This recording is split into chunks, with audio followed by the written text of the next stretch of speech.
जी हाँ, कबीर किरण न्यूज़ की एक खास रिपोर्ट। शादी की बात सुनते ही लड़के के या फिर लड़की के घर वालों के मुखिया के मन में कई तरह के ख्याल मंडराने लगते हैं।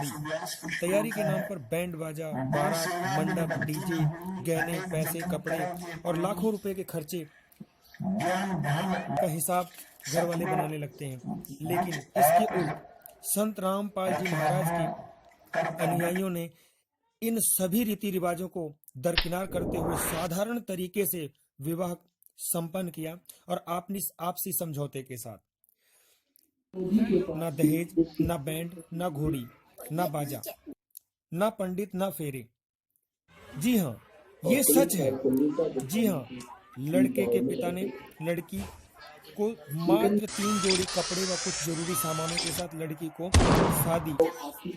की शादी अपने बेटे मोहित दास के साथ, जो हरियाणा के जींद गांव गंगोली के रहने वाले हैं। जी हाँ, कुछ दिन पहले संत रामपाल जी महाराज के द्वारा बनाई गई एक वेबसाइट, जो एक साझा तरीके से वेबसाइट है,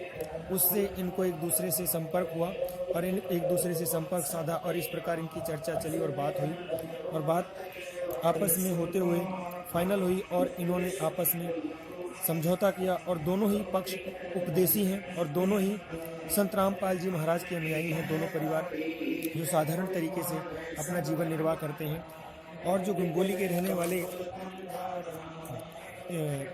रहने वाले जींद के मोहित दास के जो पिताजी हैं,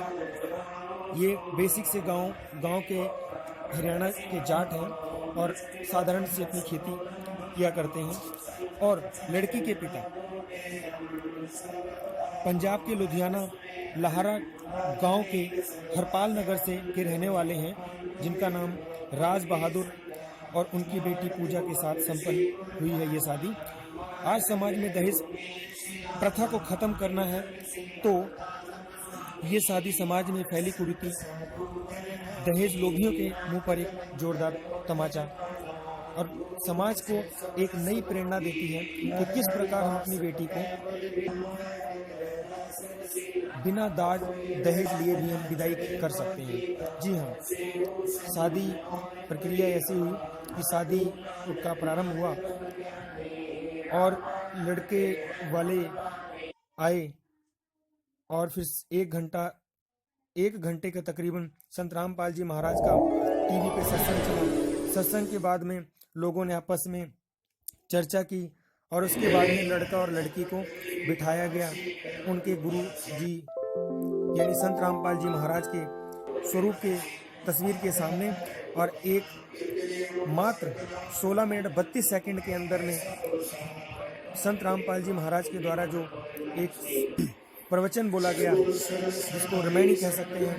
रमैनी, और उस दौरान लड़का और लड़की पक्ष दोनों बैठे और उन्होंने उन मंत्रों का उच्चारण किया और पाठ किया। पाठ संपन्न होने के ठीक बाद लड़की और लड़के ने